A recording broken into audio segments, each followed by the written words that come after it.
20 की दात कहानी अब शुरुआत होती है। इसके पात्र को आप लोग नोट भी करते चलेंगे, याद करते चलेंगे।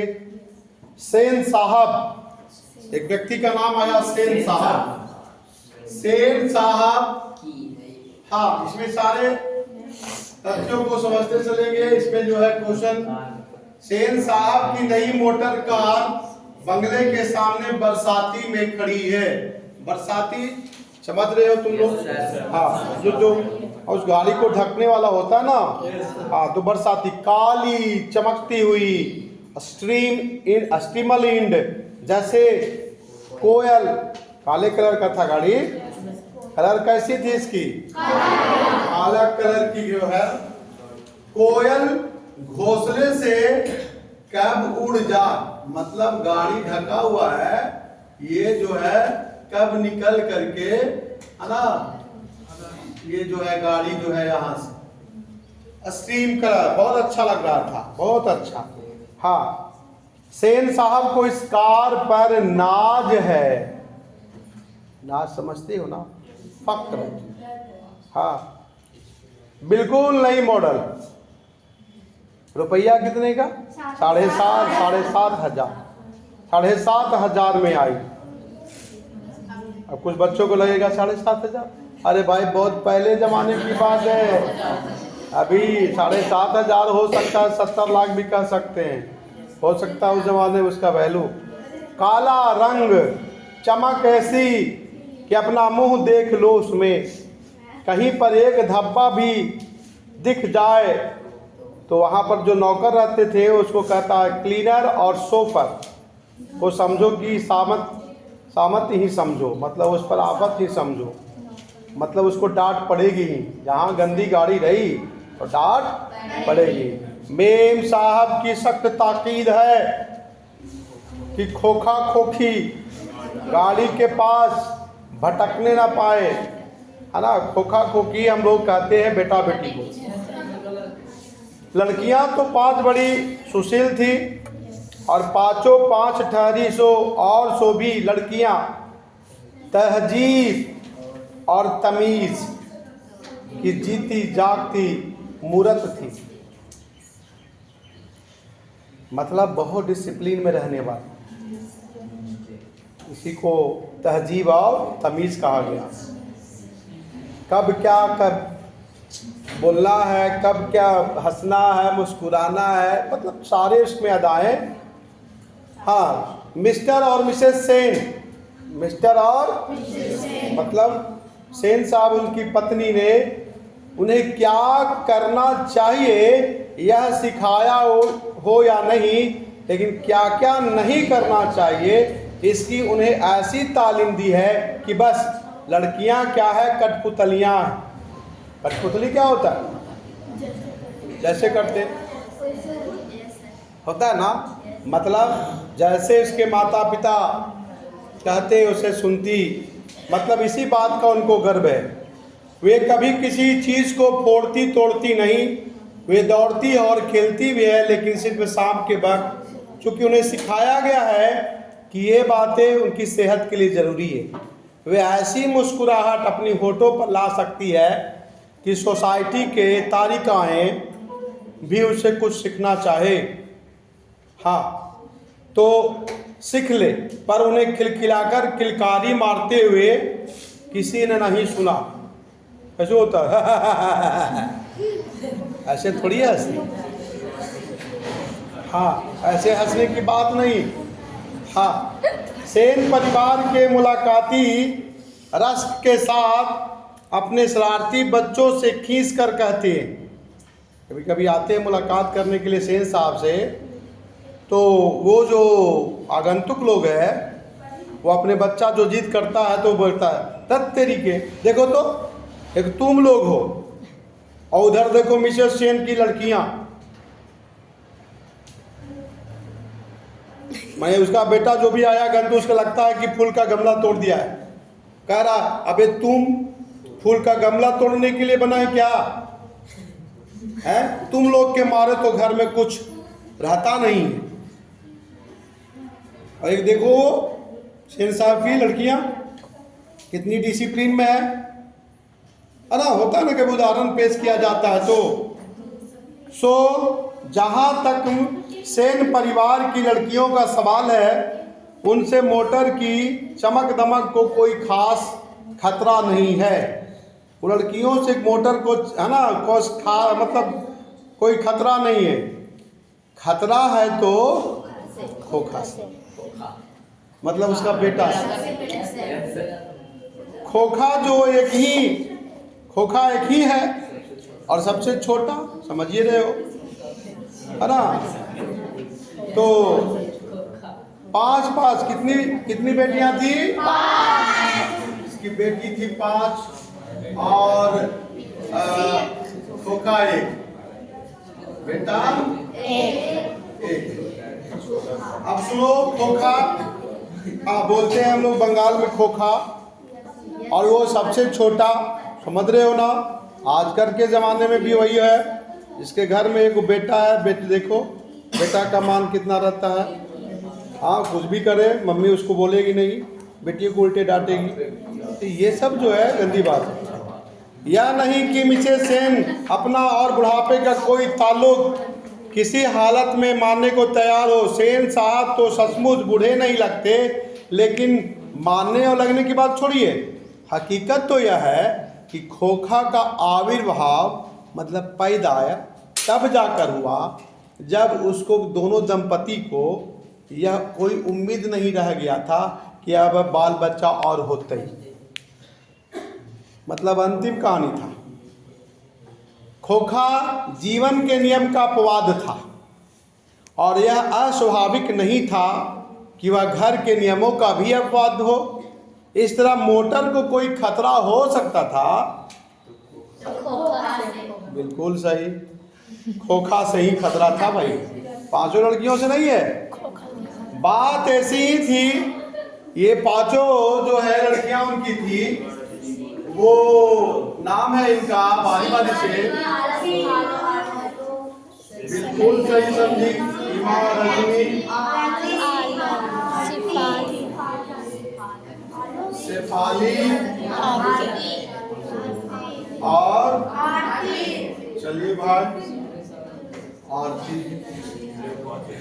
5 ही तो उनके लिए घर में अलग नियम थे, दूसरे तरह की शिक्षा थी, और खोखा के लिए अलग दूसरे तरह की शिक्षा।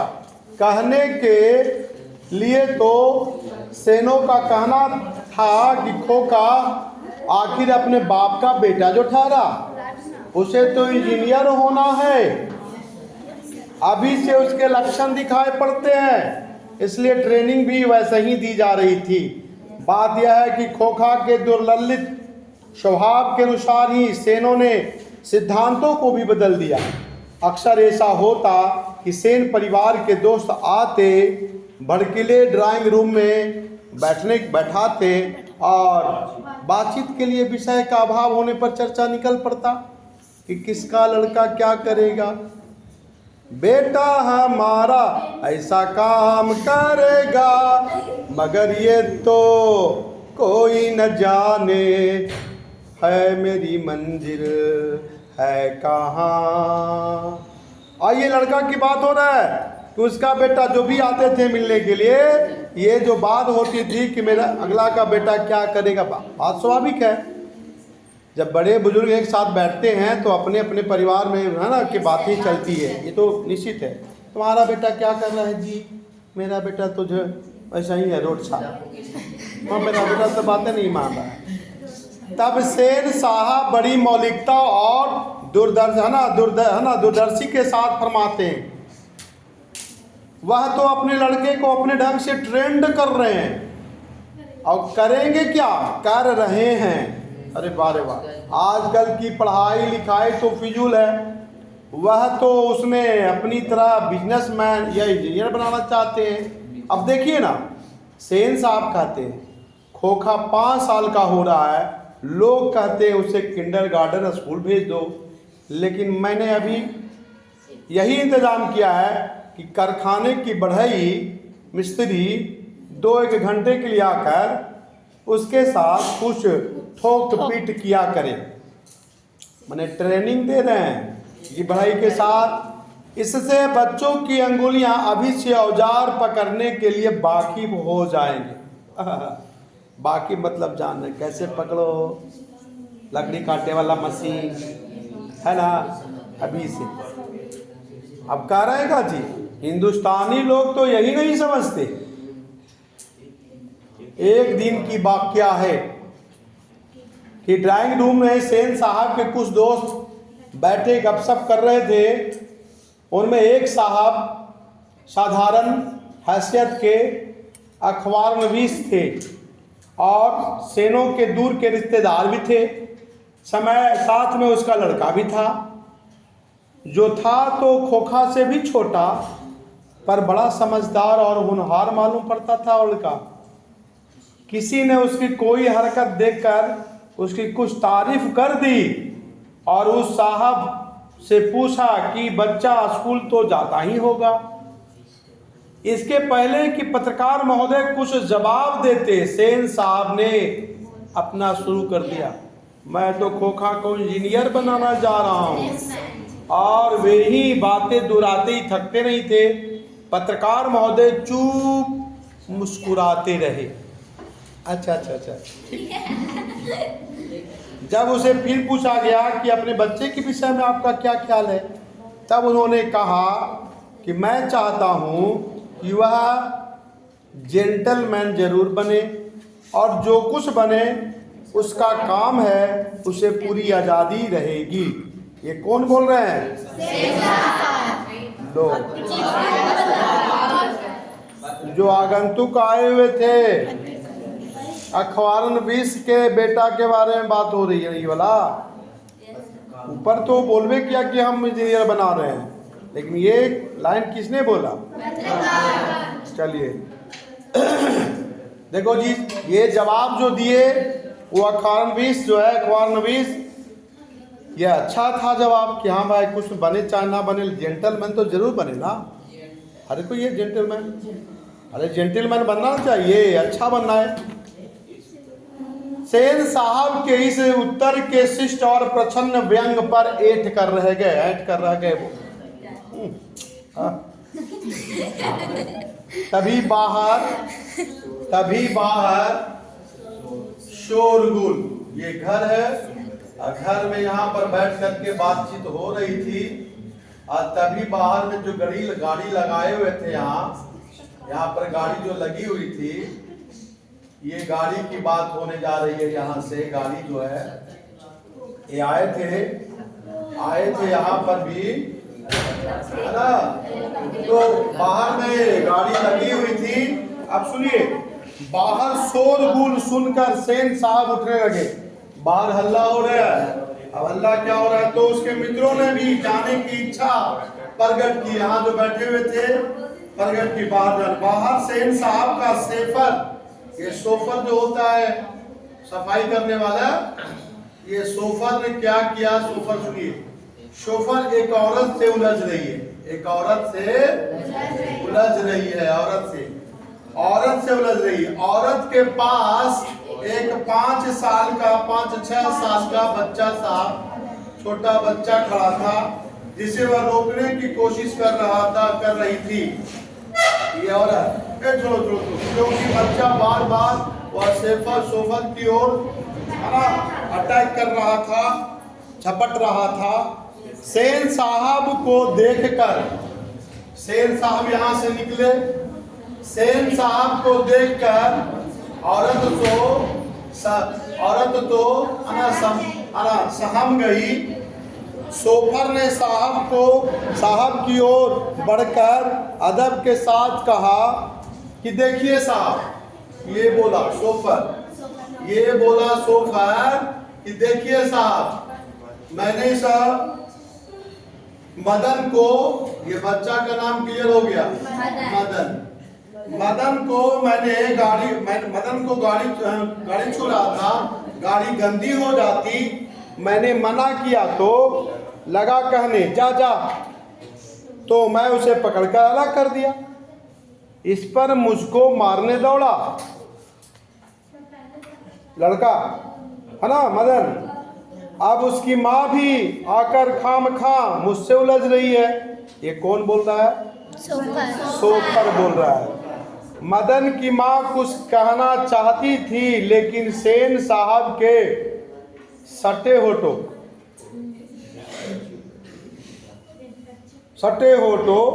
मतलब गुस्सा कर रहे हैं सेन साहब, सटे होठों को देखकर वह चुप रह गई। सेन साहब ने बड़े संयम और कठोर स्वर से कहा, मदन की माँ, मदन को ले जाओ और देखना वह फिर ऐसी हरकत ना करे। मदन की माँ अपने बच्चों के बाएं घुटने से खून निकल रहा था। बाएं घुटने से खून पोंछती हुई, अभी घुटने से खून निकलने का मतलब है सोफर ने उसे ढकेल दिया हो, गिर गया हो उसे, जिसके कारण बाएं घुटना छिलावला गया होगा भाई, है ना। तो इसके कारण से खून निकल रही थी। उसकी माँ घुटने को पोंछते हुए चली गई। ड्राइवर ने शायद धकेल दिया था और गिर पड़ा था, लेकिन एक मामूली किरानी के बेटे को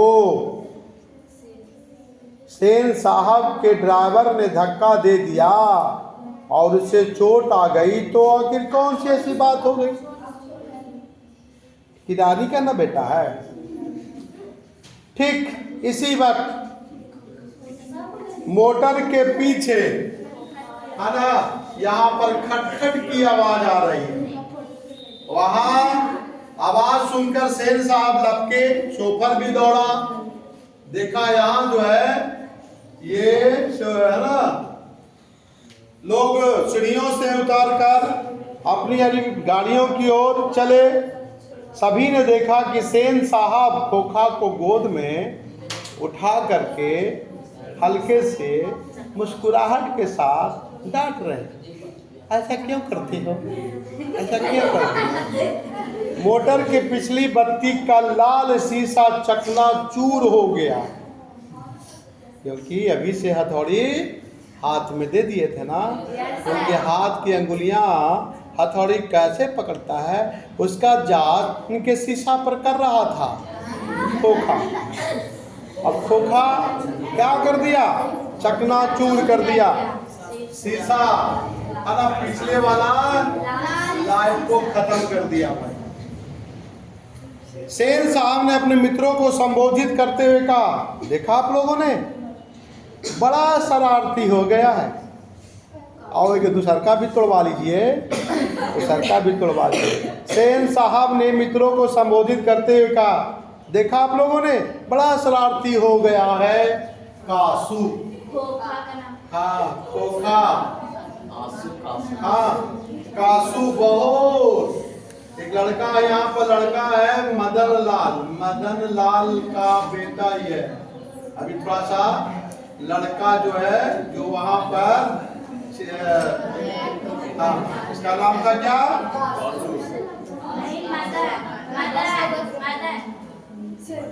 लड़का का नाम क्या था? मदन। चलिए मदन था लड़का का नाम। सुनिए ध्यान से, कहता है आगे कि मोटर के पीछे पीछे हरदम पड़ा रहता है, यह बड़ा शरारती हो गया है कासू, मोटर के पीछे हरदम पड़ा रहता है। उनके कल पुर्जों में अभी से इतनी दिलचस्पी है कि क्या बताऊं। शायद देखना चाह रहा है कि आखिर इस बत्ती के अंदर में क्या है। तो सरकार भी तोड़वा के दिखवा लीजिए ना साहब, क्योंकि इंजीनियर ना बनना चाहता है वो, नहीं। अच्छा अच्छा अच्छा। और कहता है सेन साहब खोखा को जमीन पर रखकर अपने दोस्तों के साथ उसकी कार की ओर चले। कार की ओर जो दोस्त आए थे ना, अपने मित्रों की भाव भंगिमा देखी नहीं, देखते भी तो कुछ समझ पाते, उसमें सखी था मिस्टर सिंह। एक आए हुए थे मिस्टर सिंह आए हुए थे। हाँ, उनकी कार के पास पहुंचा और सेन साहब को नमस्कार, दरवाजा खोलने के लिए बढ़े और फिर रुक गए। उसकी निगाह अचानक इसके कार का जो है पिछला चक्का जो था है ना, उसको देखा। निगाह उसके अगले चक्के पर गई, अगले चक्के पर। उन्होंने नजदीक से जाकर देखा तो परेशानी के हालत में खड़े हो गए। टायर बिल्कुल बैठा हुआ था, शायद पंचर हो गया, सेन साहब भी आगे बढ़ गए और कुछ झिझकते हुए बोले, कहीं ऐसा तो नहीं कासू ने हवा निकाल दिया? बिल्कुल इंजीनियर बन रहा है तो हवा निकालने के तरकीब भी तो ढूंढ रहा था वो। हो सकता है हवा निकाल लिया हो। इंजीनियर साहब बनाना है तो ड्राइवर जरा दूसरे चक्कों को भी देख लो और पंप लाकर हवा भर दो।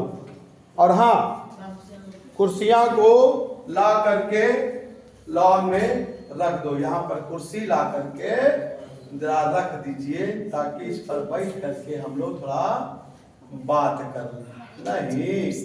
हाँ, दूसरा तो कुर्सी यहाँ पर से मंगा ले है ना। आगे वाला खाली उसको बैठ तो कुर्सी लॉन में मंगवा करके हाँ चलिए बैठे वहाँ। हाँ, कुर्सियाँ लॉन में लगवा दो, तब तक यही हम लोग बैठते। ये ड्राइवर ने कार का चक्का लगाकर सूचना दी कि दूसरी ओर के पिछले चक्के के भी हवा निकली हुई है। काम तो कासू बाबू का ही मालूम पड़ता है, काम तो कासू बाबू का ही मालूम पड़ता है।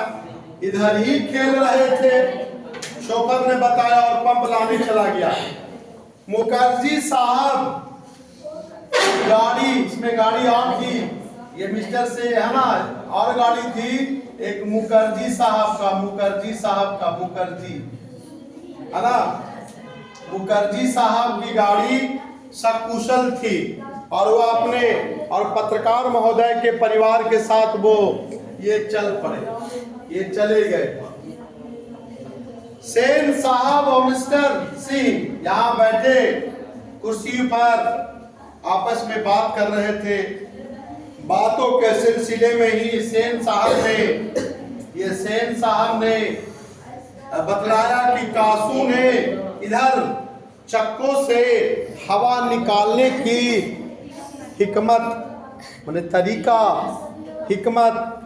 तरीका जान ली थी और मौका मिलते ही वह शरारत कर गुजरता था। इनको ये सुना रहे हैं, इनको सुना रहे हैं वो मिस्टर सिंह को। कहता है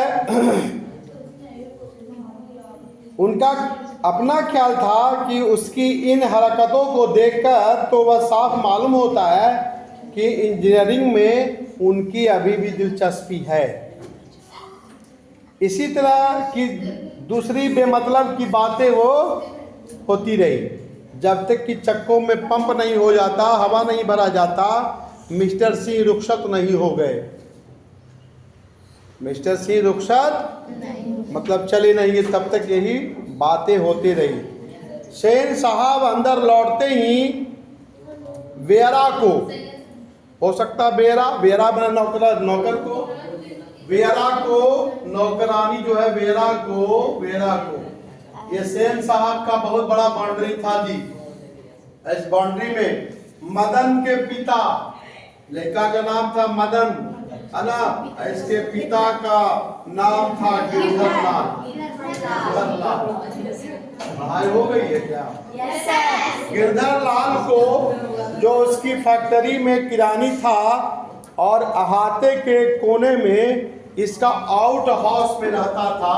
ये अहाता लंबा चौड़ा था, ये कोना पर यहीं पर रहते थे मदन के पिताजी गिरधर लाल को उसकी फैक्ट्री में किरानी थी और अहाते के कोने में एक आउट हाउस, मतलब यहाँ से बाहर होता है ना, डेरा एक तरह से रखा गया था इनका। तो बेरा को कहा कि जाओ तुम बुला के लाओ, किसको? गिरधर लाल को बुला लाने का हुक्म दिया। गिरधर लाल आया और सेन साहब के सामने सिर झुकाकर खड़ा हो गया। कौन?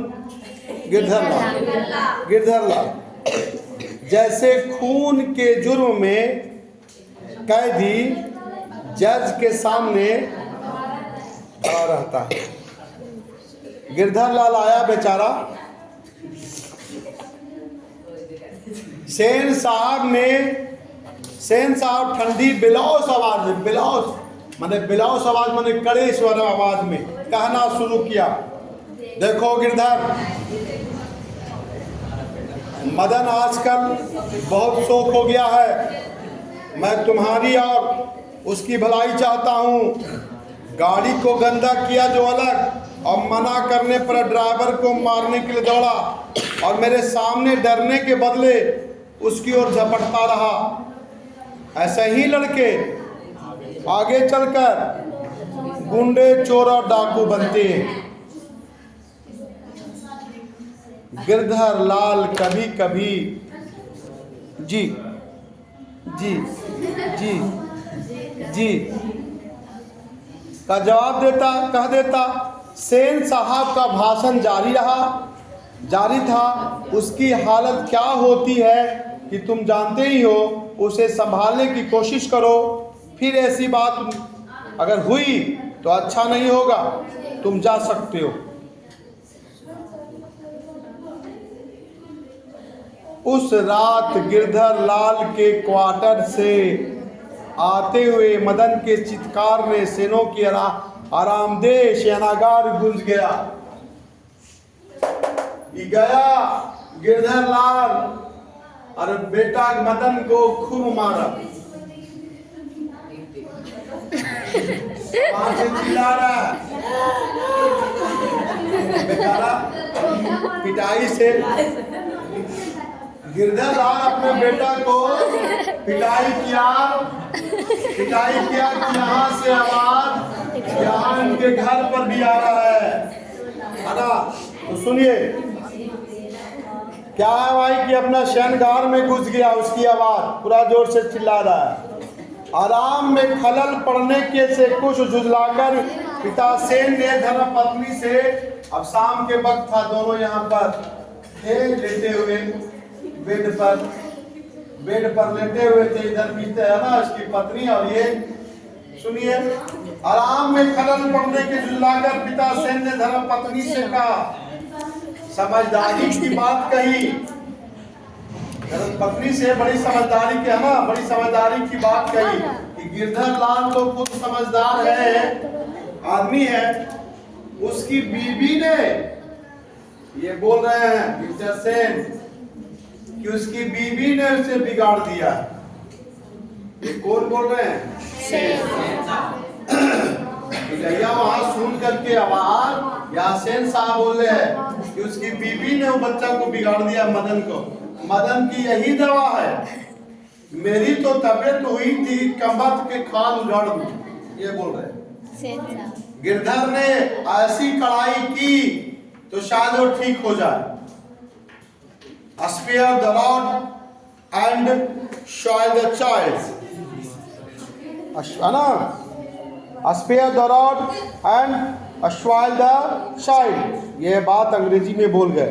कौन बोले? सेन साहब। ये किनसे बात कर रहे थे? कहाँ बात कर रहे थे? हाँ, बेड पर सोए शाम का एक समय। माता सेन की नींद उचट गई। नींद जरा सा हाँ लगी थी, थोड़ा उचट गई। ये तो बकर बकर कर ही रहे थे। उन्हें मदन की कातर चिल्लाहट से ज्यादा अपने पति के बकबक पर खींच आ रही थी। ये पति जो बोल रहे थे सेन, उकरे पर गुस्सा उनको पत्नी की आ रही थी, लेकिन उन्होंने भी खींच मदन पर ही उतारी। कमबख्त कैसे कौवे की तरह चिल्ला रहा है। भिखमंगा कहीं का, खोखा की बराबरी करता फिरता है। ये कौन बोली? सेन साहब की पत्नी। ये सेन इधर है, इधर मेम है ना? सेन साहब की मेम। मेम ने क्या बोली? कम्बक कैसे कौवे की तरह चिल्ला रहा है, भिखमंगा कहीं का, खोखा की बराबरी करता फिरता है। मदन का आर्तरुदन रुक गया था। कैसे लेकर पिटाता तो कैसे कर बस है, तो धीरे धीरे थोड़ा सा स्पीडवा कम आ। खैरियत थी कि उसकी सिसकियाँ थोड़ा कम गया तो शयनगार में तक नहीं पहुंच सकती थी। थोड़ा कम गया तब पहले तो हाय बाबा करिए रहा था, अब धीरे धीरे थोड़ा सा कमा। हाँ, लेकिन दूसरे दिन, हेलो आगे बढ़ते हैं, दूसरे दिन तो बिल्कुल बेढब मामला हो गया। शाम के वक्त खेलता कूदता है ना, कूदता जो है खोखा बंगले के अहाते। देखो जी, ये खोखा तो अपने बंगले के अहाते में खेल सकता था, है ना जी, खेलता था। अभी चला आया गली में बाहर, इधर आ गया गली में, इधर बाहर आ गया, अहाते से बाहर, अहाते वाली बगल वाली गली में जा निकला। वहां धूल में मदन पड़ोसियों के साथ, आवारागर्द छोकरों के साथ लट्टू नचा रहा था। लट्टू नचा रहा था। खोखा ने देखा, बच्चा है ना जी खोखा, उसकी भी तबीयत मचल गई। अब एक लाइन बहुत है कि हंस कौओं की जमात में शामिल होने के लिए ललक गया। ये हंस किसको कहा? खोखा को। कौवा किसको कहा? ये सब लाइन जो है ना, ये सब लाइन जो है याद करिएगा, मतलब यहाँ पे रखिएगा कहाँ से ली गई है। एक यहाँ हो गया और ऊपर में था।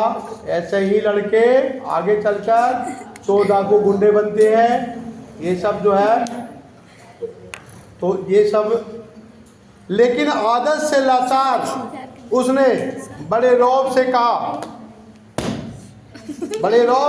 मदन से कहा। मदन भी खेल रहा था, वहाँ आया, बड़ा रौब से कहा, हमको लट्टू दो, हम भी खेलेगा। और दूसरा लड़का जो है, हमको लट्टू दो, हम भी खेलेगा।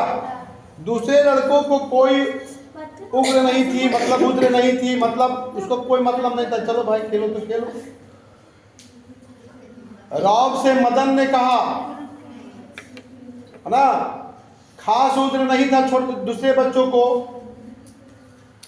वे खोखा को अपनी जमात में लेने के फायदों को नजरअंदाज नहीं कर सकते थे, पर उनके अपमानित और प्रताड़ित लीडर मदन को यह बात मंजूर नहीं हो सका। मदन उसने छूटते ही जवाब दिया, अबे भाग यहाँ से, बड़ा आया है लट्टू नचाने वाले, खेलने वाले, भाग। है तेरे लट्टू, है भी तेरे लट्टू, जा अपने बाबा के मोटर में बैठ। कासू तैस में आकर वह इसी उम्र में नौकरों पर, अपनी बहनों पर हाथ चला देता था। क्या मजाल है कि कोई उसे कुछ कर दे। उसने आग न देखा तब अब मदन को एक गुस्सा मारा।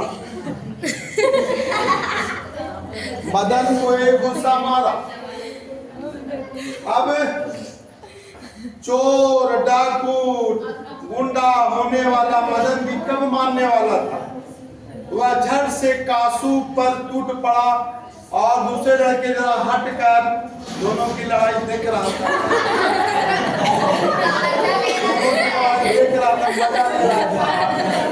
लेकिन वह लड़ाई यह लड़ाई हड्डी और मांस, यह लड़ाई हड्डी और मांस। तो बंगले और पिल्ले, बंगले और पिल्ले और गली के कुत्ते, गली के कुत्ते की लड़ाई।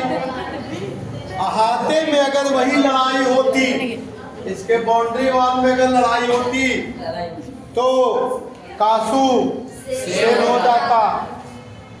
यहाँ से 1 मिनट बाद ही वह रोता हुआ, है ना। अब ये होता हुआ भागा। महल और झोपड़ी वाले की लड़ाई में अक्सर महल वाले ही जीतते हैं। महल और झोपड़ी वाले में अक्सर, है ना, महल वाले ही जीतते हैं, जैसा कि जानते हो, है ना। लेकिन बच्चों की इतनी अकल कहाँ। उन्हें ना तो अपने दुर्दमनीय लीडर की मदद की और ना अपने माता पिता के मालिक के लाडले की। हाँ, लड़ाई खत्म हो जाने के बाद तुरंत ही सहमते हुए और सब तितर बितर हो गया। सब लड़का जो देख रहा था भागा गया वहाँ हाथे में, उसको सब देखा, तब सब भाग गया, फरार हो गया। सब फरार लड़का जो खेल रहा था। मदन घर नहीं लौटा। ऐसा कांड करके मदन घर, लेकिन जाता ही कहाँ। 8-9 बजे तक रात के इधर उधर घूमते रहा। यहाँ पहुंचा नहीं है मदन अभी। 8-9 बजे तक इधर उधर घूमता ही रहा, मारा मारा फिरता रहा। फिर भूख लगी तो गली के दरवाजे से, दरवाजे से आहिस्ता आहिस्ता घर में घुसा। उसके लिए मार खाना मामूली बात थी। डर था तो यही कि आज जो मार पड़ेगी और दिनों की, हाँ, और दिनों से भी बुरी पड़ेगी महाराज। ये समझ गया था कौन? मदन। मैंने और पहले जो पिटेली हो जो ओकरा से ज्यादा भयंकर अभी पिटाई हो। लेकिन उपाय ही क्या थी। वह पहले रसोई घर में घुसा। माँ नहीं थी। बगल के सोने वाले कमरे से बातचीत की आवाज आ रही थी। उसने इत्मीनान से भरपेट, है ना, इत्मीनान के साथ भरपेट खाना खाया और फिर दरवाजे के पास जाकर अंदर की बात सुनने लगा।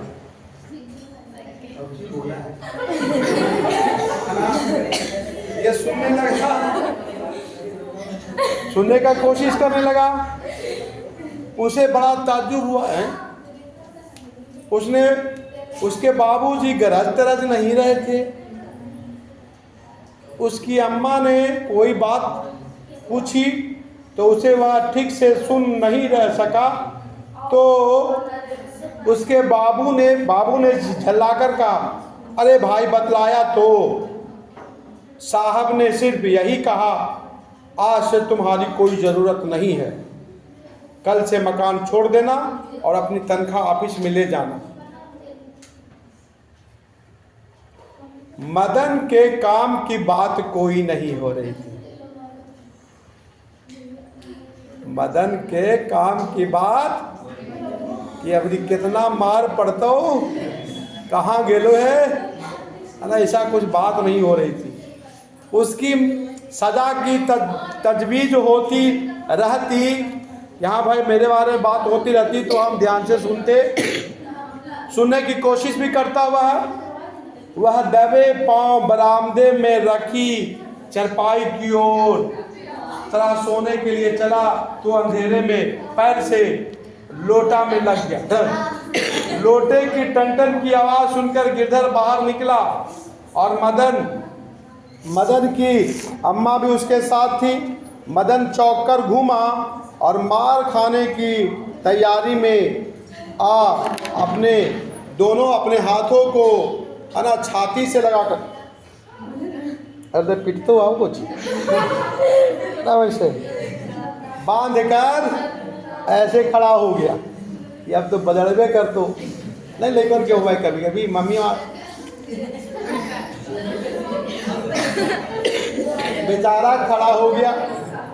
मदन अक्सर पिता के हाथों पिटता था, बहुत पिटने पर रोता था, मगर बहादुरी से रोता था, मगर वह बहादुरी से रोता था। गिरधर निस्सहाय निष्ठुरता के साथ मदन की ओर बढ़ा। खड़ा है, मदन आ रहा है। पढ़ लो, आप बजर लो, आप बजर लो। मदन भी जात हुआ खींच लिया, ऐसे खींच के आप पिटे लियो, आप पिटे लियो। गिरधर मदन के बिल्कुल पास आ गया और अचानक ही ठिठर गया, रुक गया। उसके चेहरे से नाराजगी के बादल हट गए और लपककर मदन के हाथों में उठा लिया।